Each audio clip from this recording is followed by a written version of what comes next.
Oh, God. Oh, yeah. Man, it's icing out of my nose. Ugh.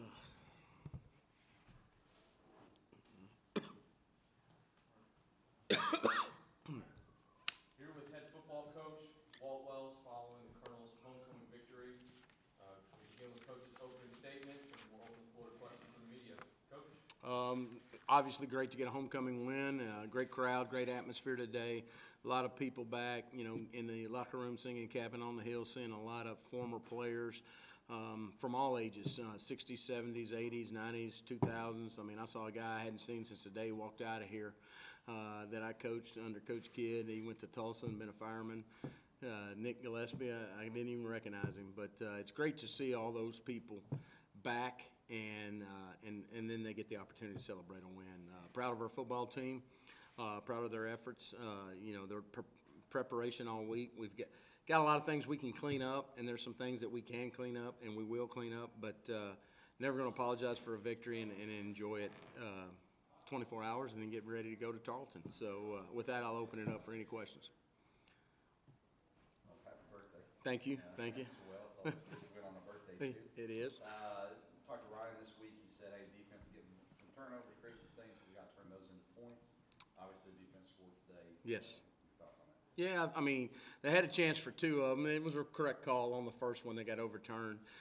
We knew it going in, and that's where you wish you didn't have replay sometimes, but you do, and we knew it going in, so we were prepared to go back out and play some defense, and did that. But the second one was confirmed, or I don't know if it's confirmed, but they let it stand, and great job by Gabe Stevens coming off the edge and getting him as he's stepping up.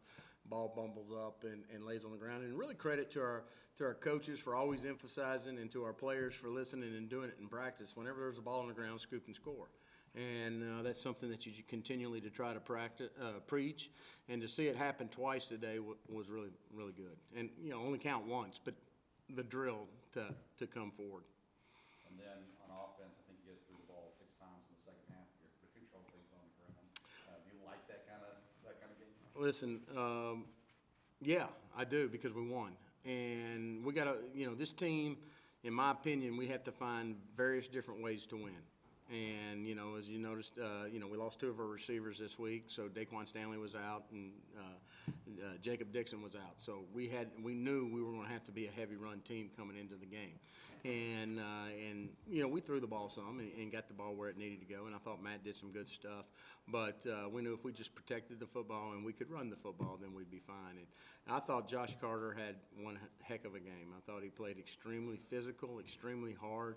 And, and I really thought Darian Baker on defense really, really showed up and showed out. And we challenged them all week to play with a greater strain, a greater effort, and to raise their standard in that. And those 2 guys set the tone for the rest of the team all day. Coach, one thing from Josh Carter, obviously, career day from him, 168 yards, 2 touchdowns. But one play that's, not going to show up in the box score, but speaks to what you're talking about with the effort, is that play in the second half where he broke up what could have possibly been a really bad interception, and it allowed you guys to go down and score. Can you talk about just who he is as a player and the type of effort that he always shows no matter what? Well, that's his linebacker, from where he played at South Alabama coming out of him. But it's also a testament to playing hard without the football. And it's something that, we talked about all week, and how we can get better. He took that to heart, and he saw that ball up in the air, and he took off. And then the guy caught it, and it looked like to me, just watching it, he turned right around, and boom, he had a legally great hit, and explosive hit. And he dropped the ball, and that gave us an opportunity to finish out that drive. You're 4-0 now here at home. You get to go back on the road now and face a ranked Tarleton State team. What are the challenges going to be for this team? How are you going to challenge the team getting ready to go back on the road and play really good in Tarleton? Well, we're going to win. We're going to enjoy the win tonight. All right, we're going to come back to work tomorrow as coaches, and then Monday when they come in, we're going to have a lot of the plan ready to go. The bottom line is we got to go down there. We got to block. We got to tackle better. We got to clean up these penalties that we had. You know, and it's like I told Greg just a minute ago, we had 2 last week and we had 9 this week. So we got to figure that out and what the issue is there and get our concentration better. You know, effort penalties I'm good with, but some of the other ones, you know, we got to make sure that we sew that up and do a great job with it. You know, going to Tarleton, they're going to be ready to go. I heard they were in a 3-point game with Austin Peay right now, so I don't know how it's going to finish. But, you know, going there, you know, it'll be the first time we've been there. So, they're going to be ready for us. They're going to want us. We've got them the last 2 times, the only 2 times we've played them, and so they're going to be ready to go. Our guys are going to have to come in and execute and focus, and we're going to have a great game plan for them. It seemed like today a lot of the little things were done well. Like the last touchdown, Caleb had a huge block. Right. Maddox had a lot of good things happen today. The onside kick, he just smart on how he covered it, that kind of stuff. Do you think that you guys are kind of finally getting to that point where you say, okay, now we're ready for a part? I think what you're seeing is guys that are, you know, hadn't been playing as much as they have before. Now you're getting into the 8th game this week. You're seeing guys getting more comfortable being out there, and you know, we talked all week about also not playing with anxiety, but you know, play with joy, have fun, enjoy it. You know, I mean, you got to do your job. There's time to you know enjoy, you know, rah-rah and all that, but just enjoy playing the game. And don't play with anxiety, because if you do, you know, you're bound to mess up. And I felt like coming off that 2-game stretch, maybe that's what we did a little bit. And, you know, and I'll take the blame for that, you know, because we're trying to be perfect. We're trying to make sure we do the things. But, you know, sometimes, you know, if you're result-driven, which is wins, you forget about the process that it takes to just go out and play to a standard and play each and every play and not scoreboard watch. And that's always been something we preached around here. And I felt like maybe I got away from that, so I started preaching that again and started talking to them about just playing with joy and go out and enjoy it. And it's not always going to work. I mean, you know, somebody else is going to play with joy too, and then it comes down to who's going to hit who in the mouth and who's going to do what and what. But, I mean, and execute the way they're supposed to. But I thought we did a little more of that today. Any more questions for Coach?